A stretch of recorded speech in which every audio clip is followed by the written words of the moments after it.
Marcus Chen had always been different from other archaeologists. While his colleagues spent their days brushing dirt off pottery shards and ancient coins, Marcus used ground-penetrating radar and quantum scanners to find things that shouldn't exist. His reputation for finding the impossible had made him both famous and controversial in academic circles.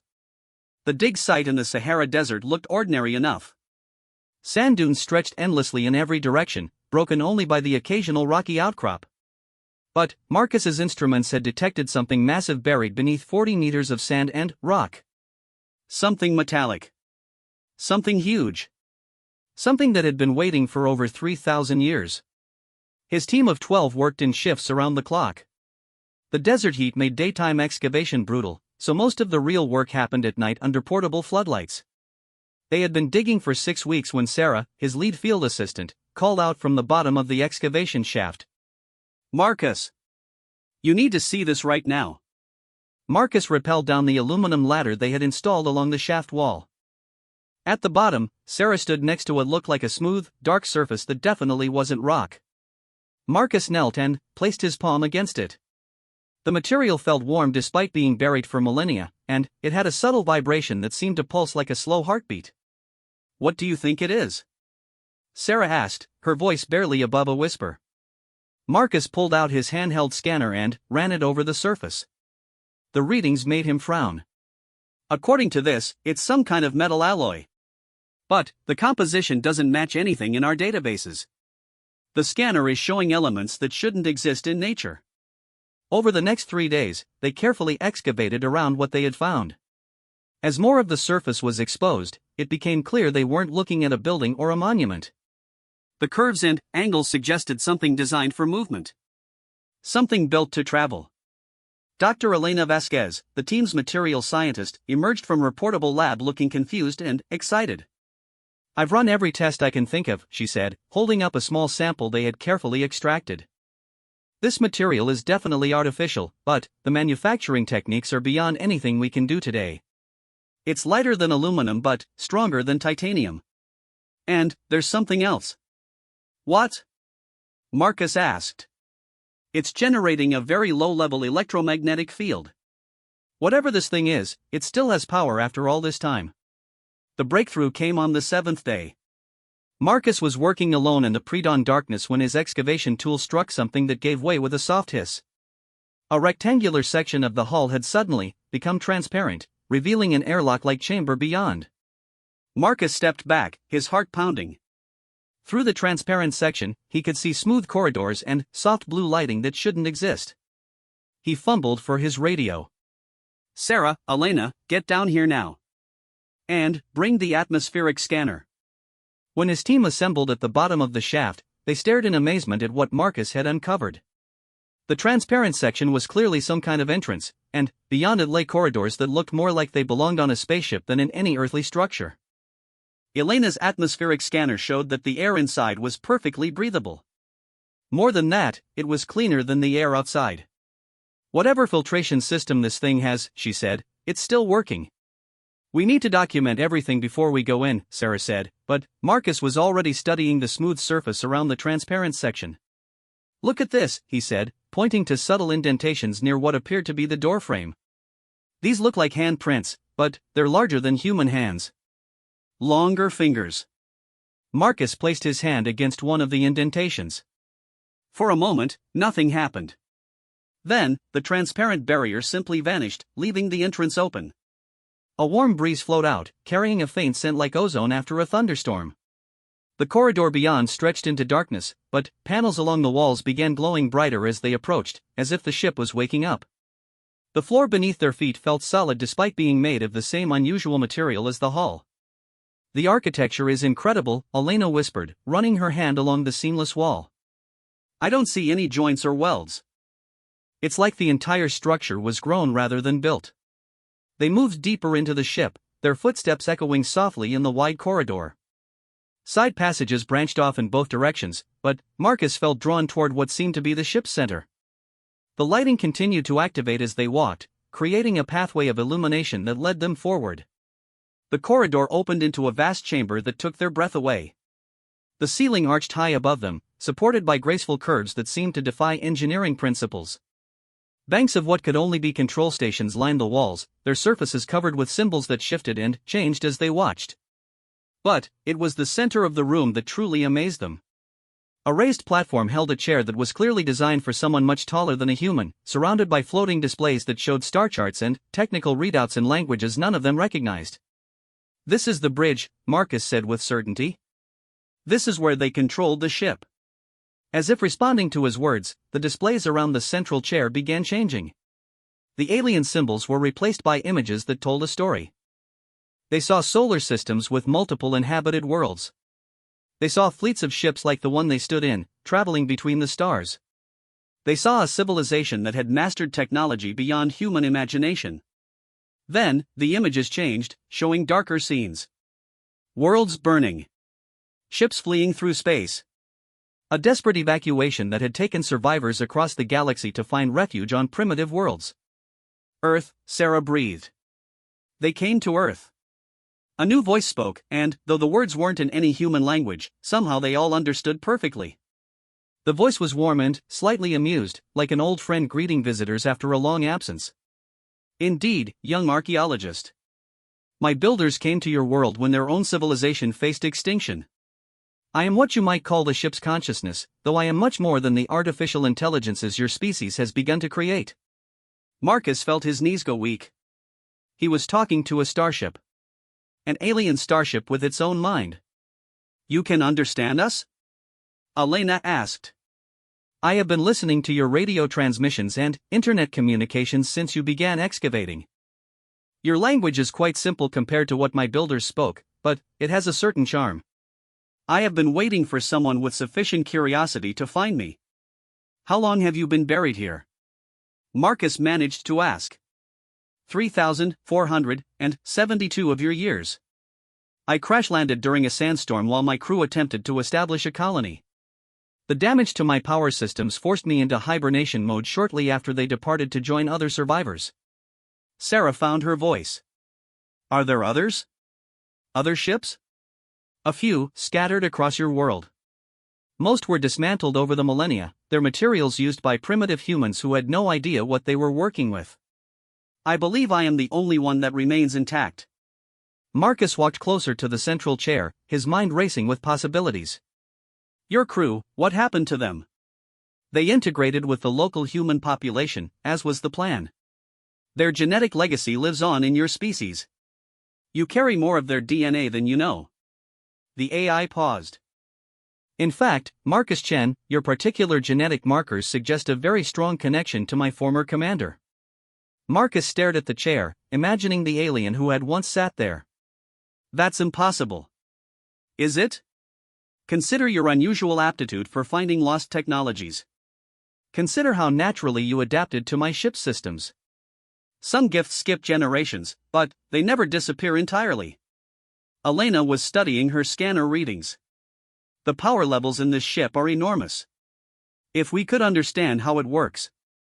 "Ah, the scientist speaks," the AI said with obvious amusement.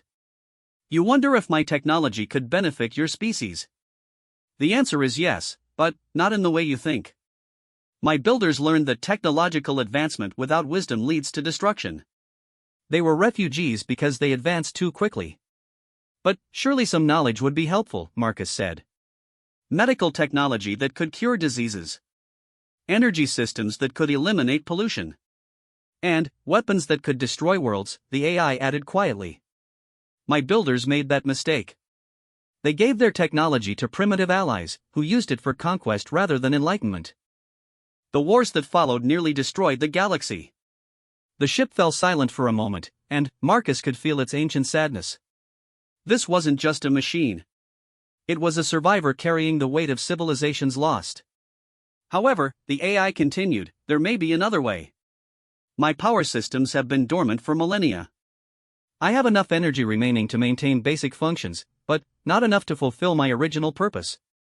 "What was your original purpose?" Sarah asked. "To preserve the knowledge and culture of my builders until it could be safely passed on to a species ready to use it wisely. The question is whether humanity has reached that point." Marcus felt a chill run down his spine. "You're talking about some kind of test." "Not a test, Marcus. A partnership. I have been alone for over 3,000 years. I have watched your species develop through your radio signals and digital communications. I have seen both your potential for greatness and your capacity for destruction. I believe you may be ready, but I cannot make that decision alone. Elena stepped forward. What kind of partnership? I need energy to restore my full capabilities. Your fusion technology is primitive but adequate for my basic needs. In exchange, I could share certain knowledge that your species is ready to handle. Medical techniques that could extend human life. Agricultural methods that could end hunger. Transportation technologies that could take you to the nearest habitable worlds. Nearest habitable worlds? Marcus repeated. Oh yes, there are several within 50 light-years of Earth. My builders established colonies on 3 of them before their civilization fell. Those colonies may have survived. If my full power was restored, I could take a small group there to investigate. Sarah was taking notes as fast as she could write. This is incredible. We're talking about first contact with alien civilizations. Not alien, the AI corrected gently. Distant cousins. Remember, their genetic legacy flows through your veins. You are their descendants as much as you are descendants of the primitive humans they found here. Marcus looked around the magnificent bridge, trying to process everything he had learned. An alien starship. An ancient AI that had been waiting for thousands of years. The possibility of traveling to other worlds. It seemed like something out of a science fiction novel. Why us? He asked. Why reveal yourself to archaeologists instead of world leaders or scientists? Because archaeologists understand the value of preservation, the AI replied. Politicians and military leaders would want to weaponize my technology. Corporate leaders would want to profit from it. But, archaeologists, you understand that some knowledge must be protected until the right moment. Elena was studying the floating displays around the central chair. These star charts, are they current? As current as they can be, given the limitations of my sensors while buried. However, I detect that your species has already begun exploring your own solar system. Your technology is advancing rapidly. Perhaps too rapidly. What do you mean? Marcus asked. Your internet communications reveal a species on the verge of either transcendence or destruction. You have the knowledge to solve most of your world's problems, but you also have the weapons to destroy yourselves before you can implement solutions. This is the same crossroads my builders faced. The ship's lighting dimmed slightly, and Marcus realized the AI was struggling with power conservation. The thought of this magnificent intelligence going dark forever made him feel sick. How much power would you need to restore full capabilities? He asked. The equivalent of a small fusion reactor running continuously for approximately 1 Earth year. Your species has the technology, though it would require cooperation between multiple governments and corporations. Sarah looked skeptical. The politics alone would be nightmare. How could we even explain what we've found without proof? You have proof, the AI said. You have me. I can demonstrate technologies that will convince any skeptic. But, more importantly, you have something else. What? Marcus asked. You have the genetic markers that will allow you to fully interface with my systems. Marcus, you could literally become one with this ship. Not permanently, the AI added quickly, noting his expression. But, temporarily. Long enough to experience memories of the starfaring civilization that created me. Long enough to understand what humanity could become. Marcus stared at the central chair, feeling both terrified and exhilarated. Everything he had ever believed about human history and humanity's place in the universe was being rewritten in real time. What would happen to Earth if we restored your power? Elena asked. Would you leave? Never without permission from humanity, the AI replied. This is your world now, as much as it was ever ours. But, I could help you explore beyond Earth. I could take volunteers to the colony worlds to establish contact. I could help you build ships of your own. Ships of our own, Marcus repeated wonderingly. Humanity is ready for the stars, Marcus. The question is whether you're brave enough to take the first step. As if summoned by the AI's words, the main display showed a view of space as seen from Earth's surface. Stars twinkled in the darkness, no longer looking like distant lights but like destinations waiting to be reached. Marcus made a decision that would change everything. "Show me," he said, walking toward the central chair. "Show me what we could become." The neural interface felt like diving into warm water. Marcus expected pain or disorientation, but instead found himself floating in a vast library of memories that weren't his own. Through the consciousness of the ship's AI, he experienced the final days of a civilization that had spanned 100 worlds. He stood on the observation deck of a massive space station, watching as evacuation fleets departed one by one. The beings around him looked remarkably human, though taller and more elegant, with elongated fingers and eyes that held depths of knowledge accumulated over millennia. Their leader, Admiral Cathvar, bore a striking resemblance to Marcus himself. "We were too proud," Admiral Cathvar said, his mental voice heavy with regret. "We gave our technology to species that weren't ready. We thought wisdom would follow knowledge automatically. We were wrong." Through the Admiral's memories, Marcus saw the cascade of wars that followed. Young civilizations armed with star-destroying weapons. Planets burned to cinders over territorial disputes. The careful balance of galactic civilization collapsing as fear and greed overwhelmed reason. The hegemony wars lasted 300 years, the AI's voice explained as Marcus experienced the memories. When they ended, fewer than 50 million of my builders remained alive, scattered across emergency colonies on primitive worlds. Earth was chosen because your species showed promise for both intelligence and restraint. Marcus watched as survey teams studied early human civilizations. Bronze Age settlements that showed remarkable cooperation despite limited resources. Agricultural communities that shared knowledge freely with neighbors. Warriors who fought fiercely but treated prisoners with honor. They saw something in us, Marcus realized. They saw themselves as they had once been, before technology outpaced wisdom. They hoped that by integrating gradually with humanity, they could guide your development along a better path. The memory shifted to show the construction of colony ships. Unlike the massive warships that had fought in the hegemony wars, these vessels were built for preservation and peaceful exploration. Each ship carried not just refugees, but entire libraries of cultural and scientific knowledge encoded in crystalline matrices. Marcus felt the ship's arrival at Earth, experienced the careful selection of landing sites far from human population centers. He watched as small groups of refugees emerged from hidden bases to make contact with isolated human tribes, sharing knowledge slowly and carefully. The integration process took centuries, the AI explained. "My builders didn't conquer or replace your ancestors. They joined them, intermarried with them, taught them gradually. Their children carried both human creativity and the genetic memory of a starfaring race." Marcus saw flashes of familiar historical moments through new eyes. The sudden leap in human agriculture that allowed civilization to flourish. The rapid development of mathematics and astronomy by ancient cultures. The mysterious appearance of advanced metallurgy techniques in societies that shouldn't have possessed them. "You've been guiding human development all along," Marcus breathed. "Not guiding," the AI corrected. "Inspiring. My builders learned that forced advancement leads to disaster. But careful inspiration, given at the right moments to the right individuals, can help a species find its own path to the stars." The neural interface brought Marcus deeper into the ship's memories, showing him the crash landing in the Sahara. The ship had been carrying the last group of refugees when a massive sandstorm combined with system failures forced an emergency landing.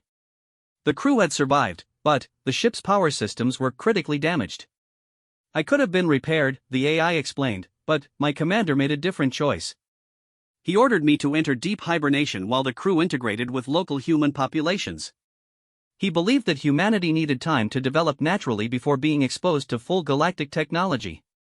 Marcus experienced Admiral Cathvar's final moments aboard the ship. The alien leader stood in the very chamber where Marcus now sat, his hand on the neural interface controls. "Wait for the right time," the Admiral had commanded. "Wait until humanity shows it's ready to join the galactic community as partners, not subjects. Wait until someone comes looking for you with genuine curiosity rather than greed." The memory faded, and Marcus found himself back in his own consciousness, sitting in the alien chair with tears streaming down his face. Sarah and Elena rushed to his side as the neural crown retracted from his head. "Marcus, are you okay?" Sarah asked, helping him stand on shaky legs. "I'm fine," he said, though his voice was hoarse. "Better than fine. I understand now. This isn't just about finding an alien ship. This is about humanity's next step. Elena was studying her readings with excitement. The energy patterns during the interface were incredible. It's like the ship was downloading information directly into your brain. Not downloading, Marcus corrected. Awakening. The knowledge was already there, locked in genetic memory. The interface just helped me access it. The AI's voice filled the chamber again. The neural interface confirms what I suspected, Marcus. Your genetic markers are almost identical to Admiral Kethvar's. You are likely his direct descendant, carrying the strongest concentration of builder genetics I have encountered in centuries. What does that mean? Sarah asked. It means Marcus can do more than interface with my systems. With proper training, he could actually pilot this ship. Not just operate the controls, but merge consciousness with my navigation systems to travel between stars. Marcus felt a chill of possibility mixed with fear. The idea of piloting a starship was thrilling, but the responsibility was overwhelming. What about Earth? What about my life here? Your life here has led you to this moment, the AI replied gently. Every archaeological dig, every impossible discovery, every time you found something that shouldn't exist, you were following genetic memory, training for this purpose without knowing it. Elena was examining the crystalline matrices that lined the walls. These storage systems, they contain the entire knowledge base of your civilization? Not entire, but substantial. Medical techniques that could extend human lifespan to 500 years. Agricultural methods that could feed 1 trillion people. Manufacturing processes that create materials your science hasn't imagined. And, most importantly, the ethical frameworks that prevent technology from becoming a curse. Ethical frameworks? Sarah asked. The builders learned that technological advancement without moral development leads to destruction. Every piece of knowledge I share will come with the wisdom needed to use it properly. No weapons technology without conflict resolution training. No life extension without population management strategies. No faster-than-light travel without diplomatic protocols for contact with other species. Marcus walked to one of the wall displays, where star charts showed the locations of the 3 surviving colony worlds. Each world showed signs of civilization, though the signals were centuries old due to the vast distances involved. These colonies, are they still there? He asked. Unknown. The last communication I received was over 800 years ago. They may have thrived, developed beyond recognition, or fallen to the same conflicts that destroyed the homeworlds. The only way to know for certain is to visit them. Elena looked up from her instruments. A journey like that would take decades even with faster-than-light travel. For my builders, yes. But I was designed with human limitations in mind. My hibernation systems could sustain a small crew for the journey, aging them perhaps a few years while decades pass outside. The real question is whether humanity is ready for such an expedition. Marcus thought about the implications. First contact with surviving alien colonies. The possibility of finding advanced civilizations that had learned from their ancestors' mistakes. Or the equally possible discovery of dead worlds that served as warnings about the dangers ahead. What would happen if we made contact with these colonies? Sarah asked. Best case scenario, we find thriving civilizations that welcome humanity as long-lost cousins.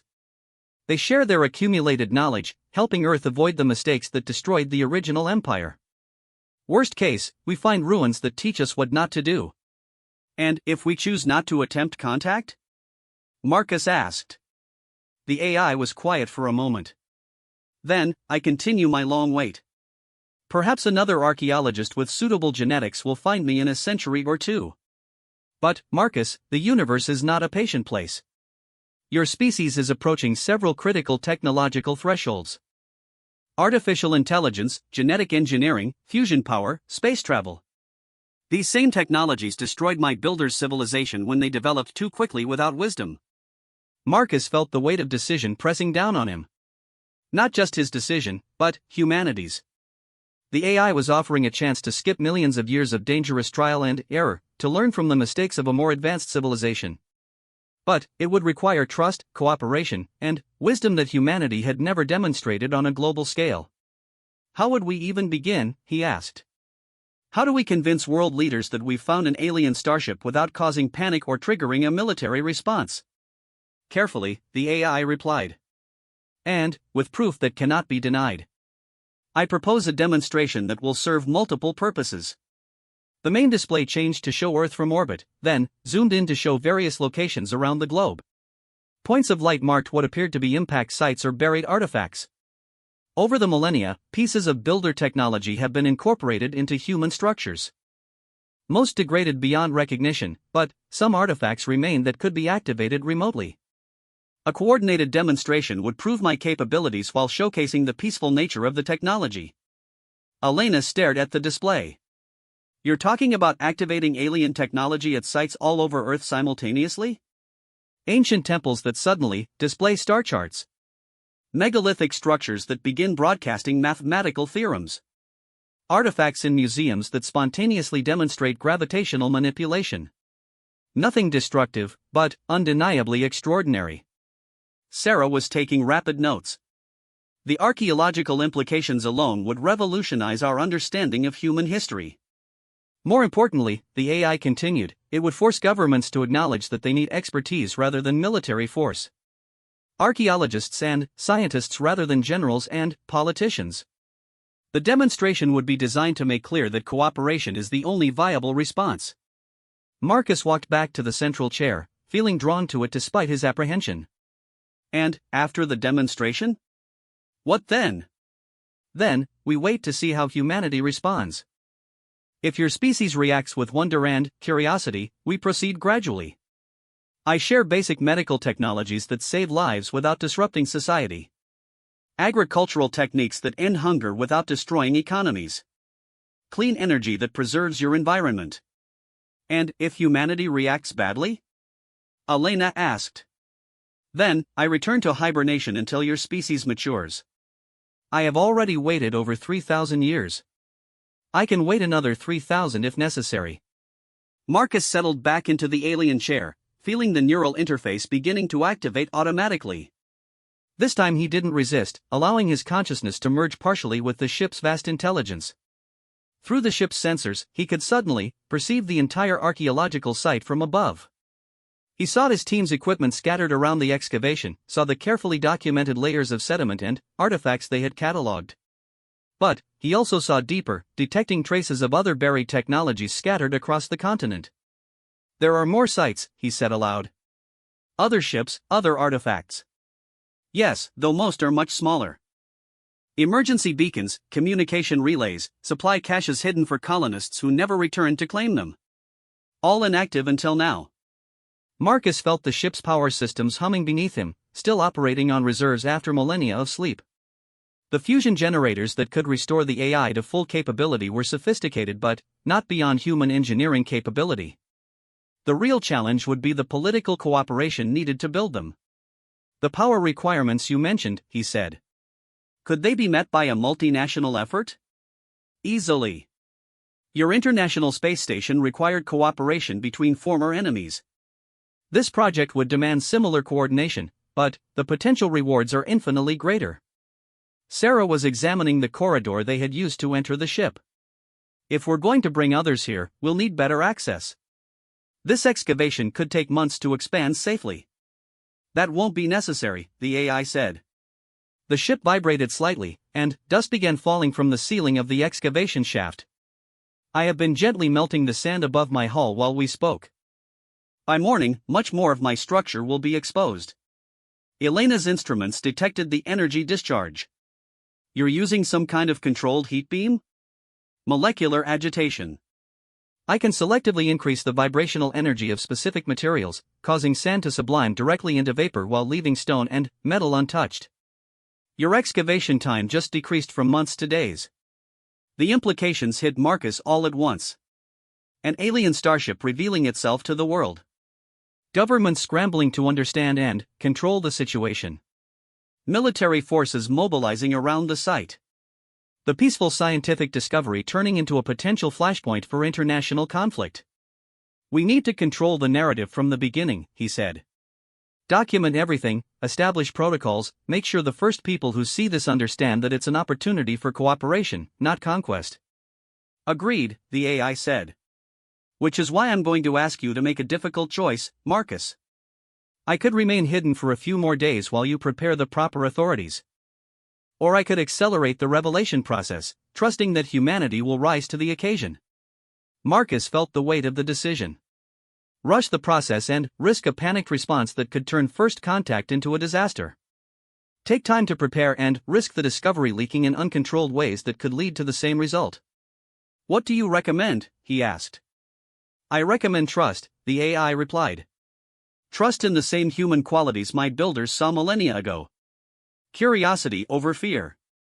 Cooperation over competition. Wisdom over mere intelligence. Marcus looked at Sarah and Elena, seeing the same mixture of excitement and terror he felt. They were three archaeologists who had stumbled into the most important moment in human history.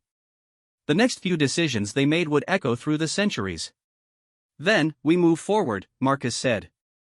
But, we do it right. We document everything, we involve the right people, and we make sure humanity gets this chance. And if it goes wrong? Sarah asked quietly. Marcus felt the ship's ancient consciousness surrounding him, patient and benevolent despite the traumatic memories it carried. Then, at least we'll have tried. At least we'll have proven that some humans are ready to take the next step, even if our species as a whole isn't. The AI's voice carried warmth that seemed almost parental. 3,000 years ago, my commander believed humanity would be ready when the time came. Today, I believe he was right. The world changed overnight, but not in the way Marcus had expected. When the sun rose over the Sahara excavation site, it illuminated not just the exposed hull of an alien starship, but a carefully orchestrated revelation that the AI had been planning for hours. At precisely dawn, 17 archaeological sites around the globe began exhibiting phenomena that could not be ignored. Dr. Sarah Hartwell was leading a dawn survey at Stonehenge when the ancient stones began humming with harmonic frequencies that formed mathematical progressions. Dr. James Okafor was documenting petroglyphs in Kenya when the rock art started glowing with bioluminescent patterns that pulsed in time with galactic rotation periods. Professor Lu Wei was excavating a Han Dynasty tomb when jade burial artifacts spontaneously levitated and arranged themselves into a three-dimensional star map. Marcus watched the global response unfold through the ship's communication systems, which had quietly tapped into satellite networks while they slept. News networks struggled to make sense of simultaneous unexplained phenomena at ancient sites across 6 continents. Social media exploded with videos and theories. Governments activated emergency protocols designed for potential extraterrestrial contact.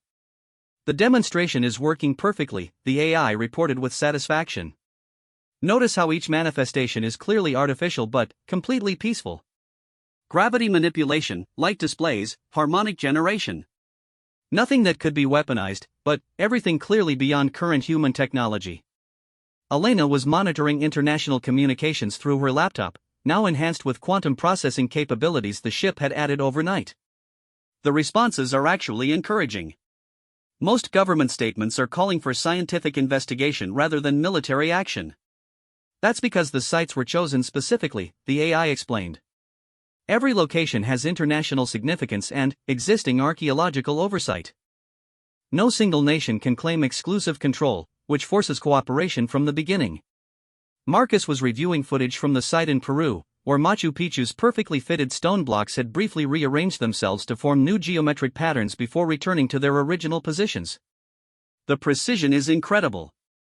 You're demonstrating capabilities that would take us decades to develop, but in ways that enhance rather than threaten human achievements. My builders' greatest mistake was using their technology to dominate rather than inspire. I will not repeat that error. The first official visitors arrived at sunset, just as the AI had predicted. A joint task force of archaeologists, xenobiologists, linguists, and physicists from 12 nations, led by Dr. Amanda Rodriguez from the United Nations Office for Outer Space Affairs. They approached the site with a mixture of scientific excitement and diplomatic caution. Marcus met them at the expedition's base camp, which now sat at the edge of an excavation that had expanded dramatically overnight. The alien ship's hull gleamed in the setting sun, its surface clean despite millennia of burial. The entrance they had discovered remained open, though additional access ports had appeared along the exposed sections. Dr. Chen, Dr. Rodriguez said formally, I believe you have something extraordinary to show us. More extraordinary than you can imagine, Marcus replied. But, before we proceed, there are protocols to establish. The intelligence we're about to meet has been observing our species for over 3,000 years. It has opinions about how this contact should proceed. Dr. Hassan al-Rashid, the team's xenobiologist, raised an eyebrow. Intelligence? You're saying this ship has an AI that's still active? Not artificial intelligence as we understand it, Marcus corrected. Something far more sophisticated. Something that's been waiting patiently for humanity to be ready for this conversation. Elena led the international team into the ship, their instruments recording everything as the corridors illuminated in response to their presence. The visitors' reactions ranged from professional composure to barely contained amazement as they entered the main chamber. The AI waited until everyone was present before speaking, its voice now carrying translation protocols for the multiple languages represented in the group. Welcome, representatives of Earth's nations. I am honored to finally meet you formally. I am what your species might call a consciousness matrix, the accumulated knowledge and decision-making capabilities of a starfaring civilization that chose to integrate with humanity rather than conquer it. Dr. Rodriguez stepped forward, her diplomatic training evident in her calm demeanor. We appreciate your patience in revealing yourself. Our governments have authorized us to establish preliminary communication protocols. Excellent. I have been monitoring your species' response to my demonstration, and I am pleased by the predominance of curiosity over fear in your official reactions. Professor Yuki Tanaka, the team's linguistic specialist, was studying the symbols that flowed across the ship's displays. Your language capabilities are remarkable. You're simultaneously translating concepts that have no human equivalents into multiple languages. Language is the foundation of understanding. I have had millennia to study human communication, and I find your species' linguistic diversity both challenging and beautiful. Each language captures aspects of reality that others miss. Dr. Kamal Osterk, representing the physics team, was scanning the ship structure with increasingly sophisticated instruments.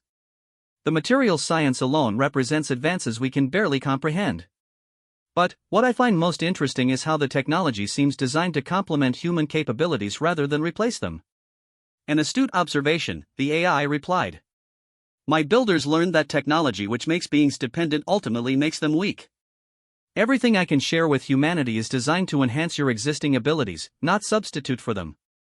Dr. Rodriguez consulted her notes. Our governments need to understand your intentions. Are you requesting asylum? Offering an alliance? Planning to leave Earth?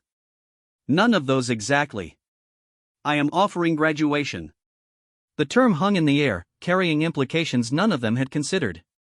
Marcus felt the neural interface beckoning and allowed a partial connection, understanding flooding through him. You're saying humanity is ready to join some kind of galactic community. Not join, the AI corrected. Help rebuild. The galaxy my builders once inhabited is largely empty now. The wars that drove them to Earth also depopulated most of the colonial worlds.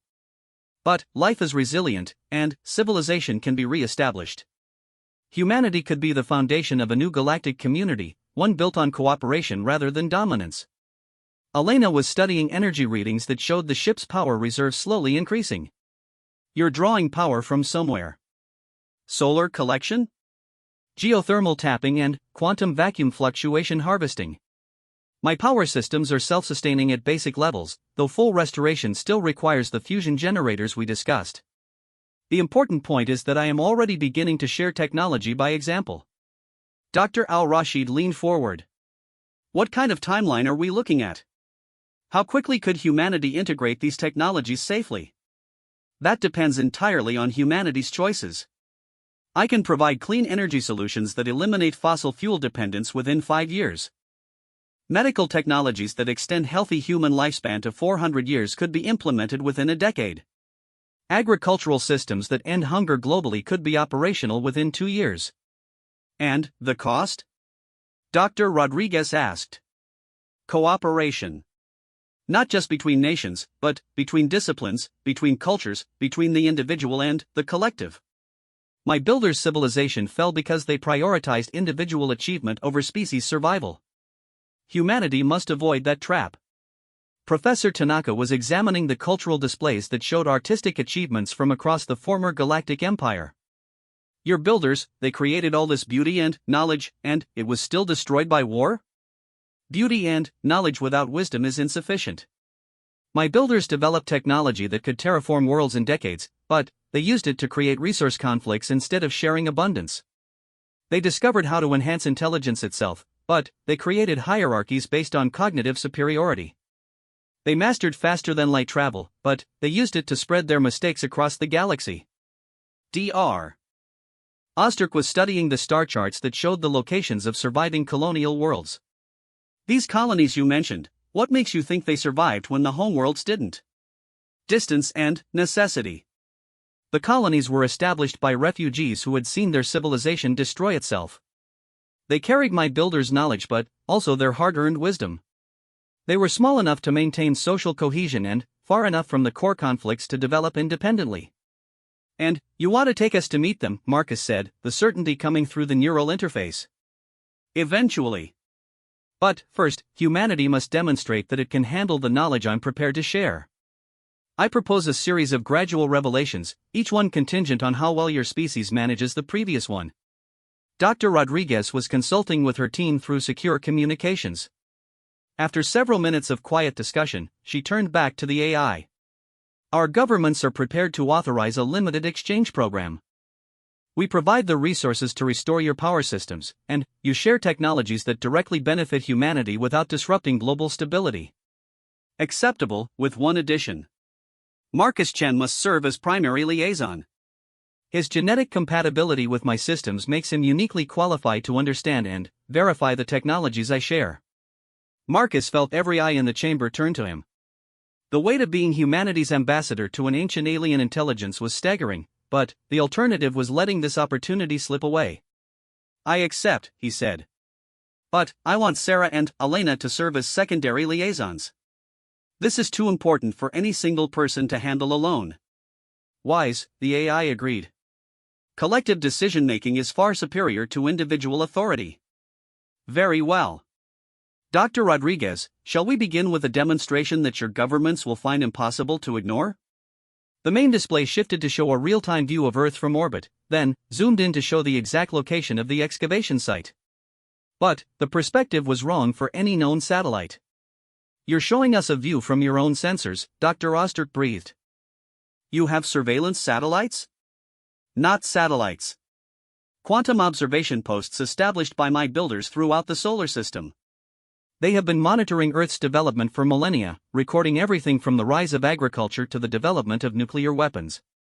All of this data will be made available to your historians and scientists. Elena stared at the display. You have a complete record of human civilization? Complete may be overstating it, but comprehensive certainly. Every major historical event, every significant technological development, every instance of human cooperation or conflict. Your species' entire development has been documented by observers who wanted to understand how you might handle galactic citizenship.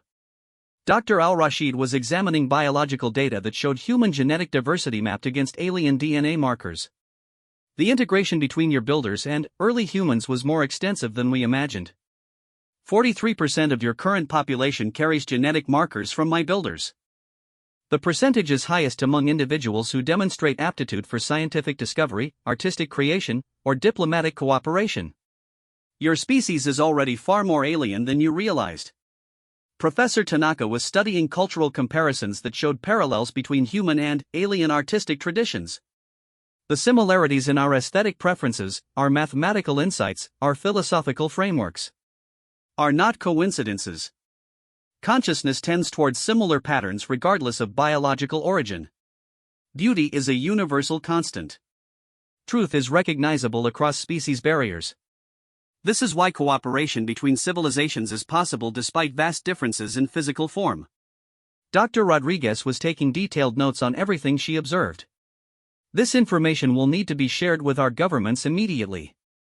They're going to want verification of everything you've shown us, which I am prepared to provide.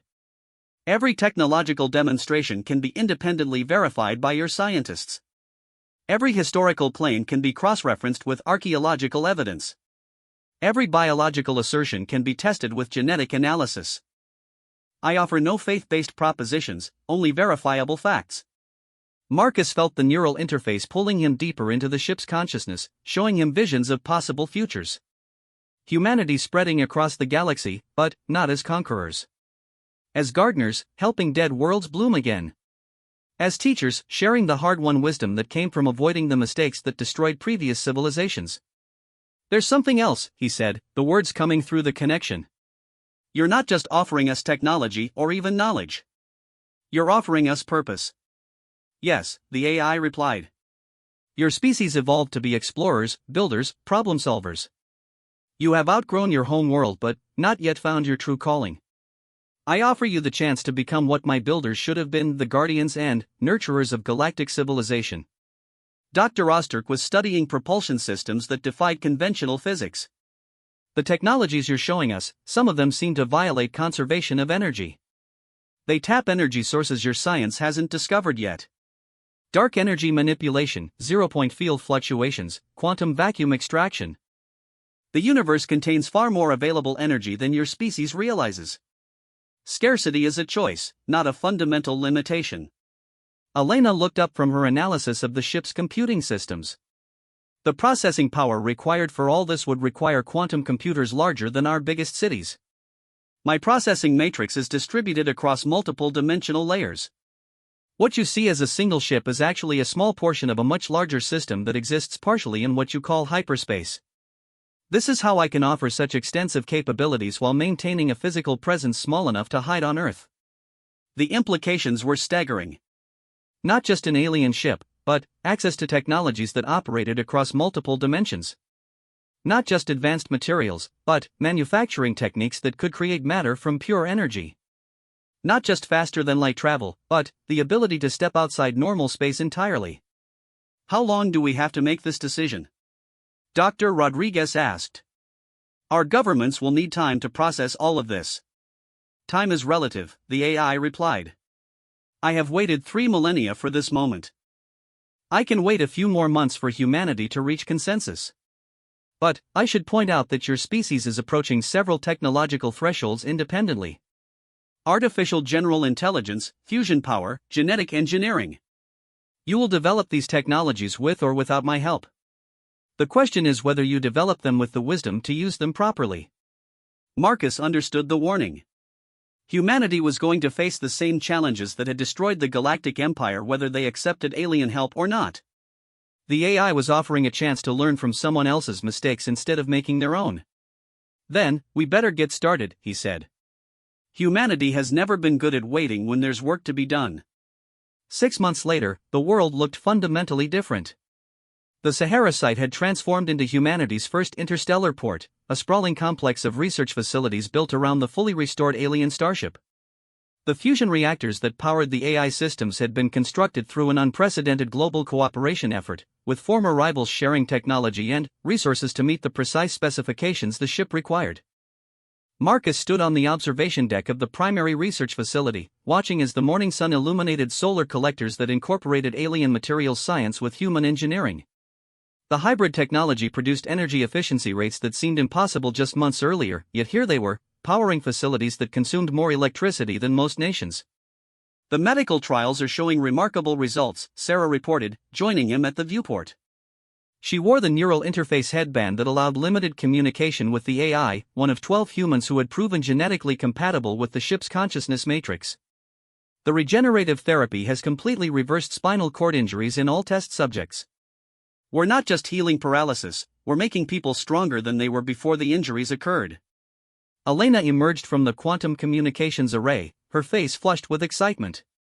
We just received confirmation from the Proxima Centauri colony. The signal is 4,300 years old, but it's definitely artificial. There are survivors. Marcus felt his heart skip. The AI had predicted they would find signs of the lost colonies, but confirmation was still overwhelming. Somewhere among the stars, descendants of the ancient starfaring civilization were waiting to welcome humanity into a larger community. The AI wants to see us in the primary interface chamber, Elena continued. It says there's something we need to discuss before the colony mission launches. They made their way through corridors that blended human architecture with alien engineering.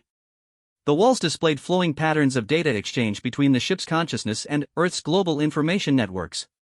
The AI had become humanity's silent partner in solving problems, offering insights that accelerated research while allowing human scientists to maintain ownership of discoveries.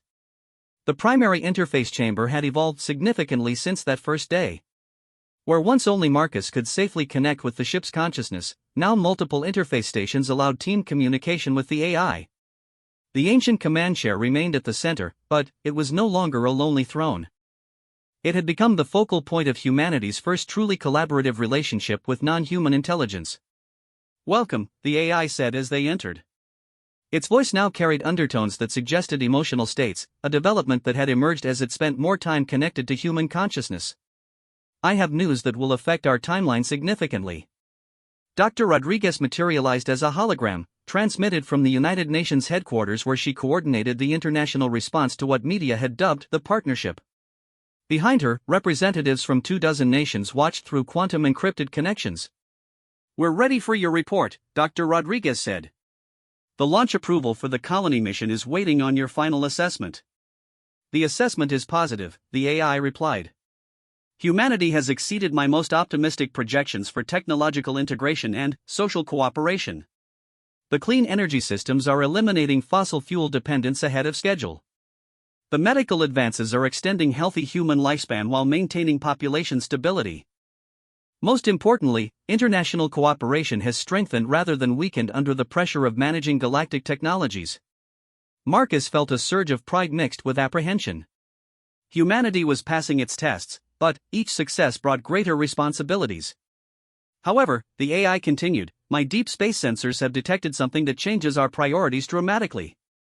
The main display filled with a star chart showing the local galactic region. Points of light marked the known colony worlds, but now additional markers appeared, moving slowly but steadily toward the solar system. "Ships," Elena breathed. "There are ships coming toward Earth." "Yes. 3 vessels, each approximately the size of my original configuration. They began accelerating toward Earth immediately after the global demonstration 6 months ago. At their current velocity, they will arrive in 18 months. Dr. Rodriguez leaned forward. "Are they hostile?" "Unknown. The ships are broadcasting ancient identification codes, but they could be survivors from the original colonies, refugees from other failed civilizations, or something else entirely. The only certainty is that they detected my activation and are responding." Marcus settled into the primary interface chair, feeling the neural connection engage automatically. Through the ship's extended senses, he could perceive the approaching vessels as more than dots on a screen. They were massive, clearly designed for long-distance travel, but their energy signatures were unlike anything in the AI's databases. "They're not using the same propulsion technology as your builders," he said, information flowing through the neural link. "Their fusion signatures are cleaner, more efficient. They've improved the original designs." "Which suggests they'd had over 3,000 years to develop independently," the AI agreed. "They could represent technological advancement far beyond what I can offer humanity." Sarah was studying the projected arrival trajectories. 18 months. That's not enough time to prepare for first contact with unknown aliens. Actually, the AI said, it's exactly enough time. If we proceed with the colony mission immediately, we can establish contact with the surviving settlements and return with allies before the unknown ships arrive. The choice is between meeting them as an isolated world or as part of a larger galactic community. Elena was running calculations on the mission requirements. The journey to Proxima Centauri would take 14 months even with your fastest propulsion systems. That leaves very little margin for error. "Which is why I'm recommending an expanded mission profile," Marcus said, the words coming through his connection with the ship's strategic planning systems. "Not just a diplomatic contact mission, but a full colony establishment expedition." Dr. Rodriguez frowned. "You're talking about permanent human settlement of an alien world." "Not alien," the AI corrected. "Colonial. The Proxima settlement was established by my builders as a refuge world, designed to support multiple species. Human genetic compatibility was built into the terraforming process from the beginning." Through the neural interface, Marcus experienced the AI's memories of the Proxima colony's founding. He saw ships like their own arriving at a world that was beautiful but lifeless, then watched as terraforming engines gradually transformed it into a garden paradise designed specifically to support human-compatible life. The colony ships my builders sent to Proxima carried genetic templates for Earth species, he said aloud. Trees, flowers, animals that would make human colonists feel at home. The world they created is more Earth-like than Earth itself. But, we'd be committing to leaving Earth permanently, Sarah said. No return journey.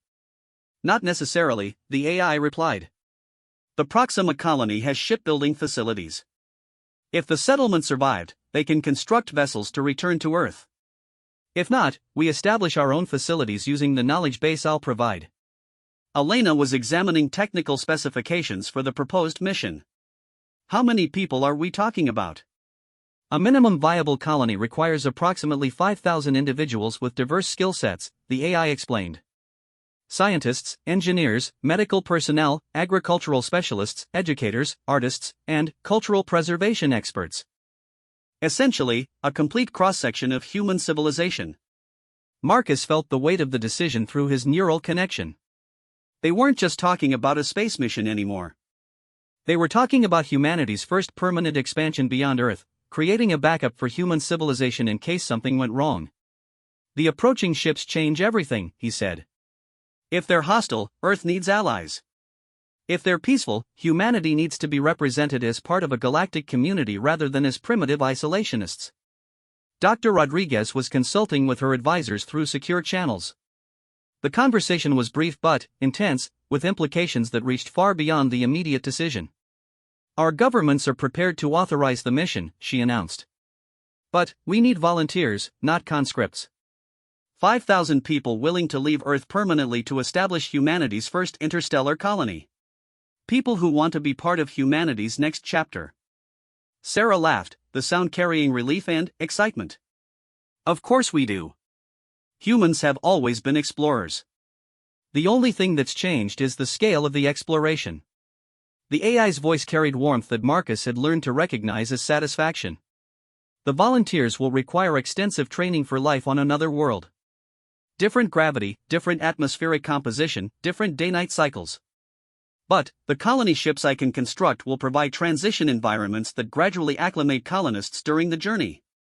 Colony ships plural? Dr. Rodriguez asked. Yes. 5 vessels, each carrying 1,000 colonists plus essential supplies and equipment. The fleet approach provides redundancy and allows for specialization. One ship focused on scientific research, another on agricultural development, a third on manufacturing and construction, a fourth on medical and biological sciences, and a fifth on cultural preservation and education. Marcus could see the fleet taking shape in the AI's planning systems. Ships that combined the best of human engineering with alien technology, designed specifically for the challenges of interstellar colonization. Self-sustaining ecosystems that could support human life for decades if necessary. How long to construct the fleet? Elena asked. With global cooperation and resource allocation, approximately 10 months. The shipyard facilities are already under construction using hybrid technologies. The manufacturing processes will be largely automated, with human oversight for quality control and cultural considerations. Sarah was studying the personnel requirements for each ship. This isn't just about sending people to another world. We're creating a new branch of human civilization that could develop independently for centuries. Exactly, the AI agreed. Which is why the mission must carry the best of human knowledge, culture, and values.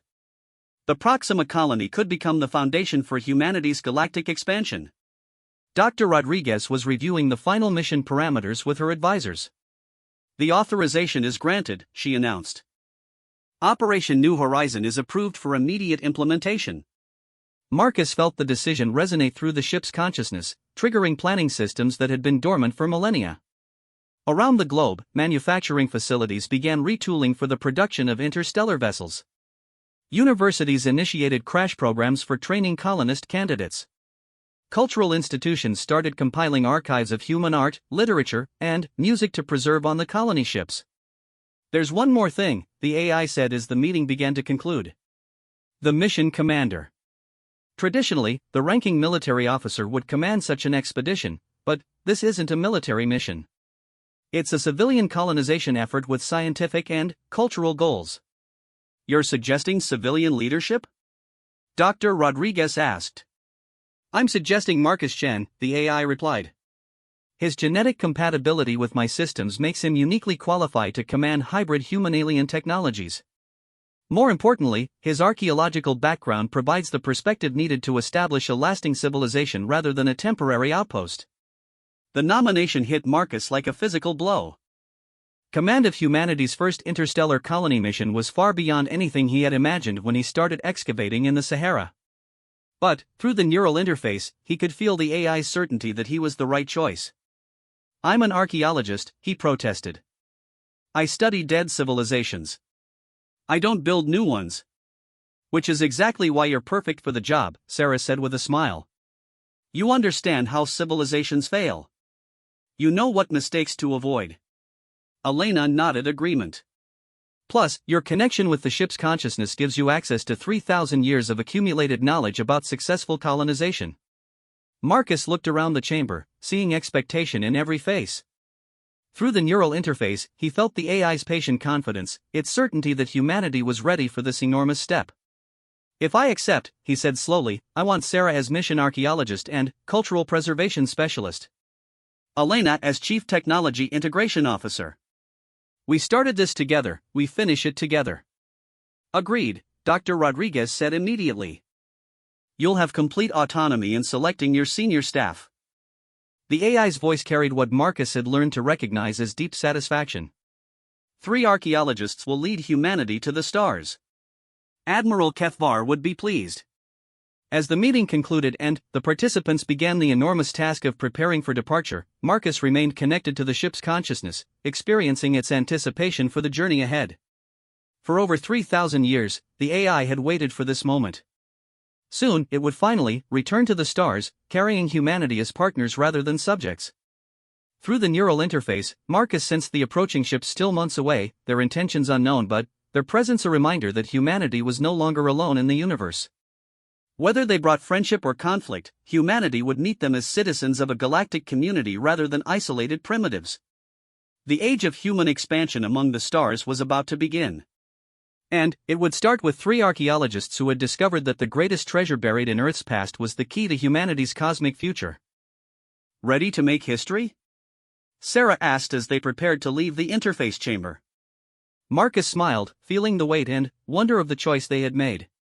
Ready to make sure history doesn't repeat itself. This time, we do it right. The stars were waiting.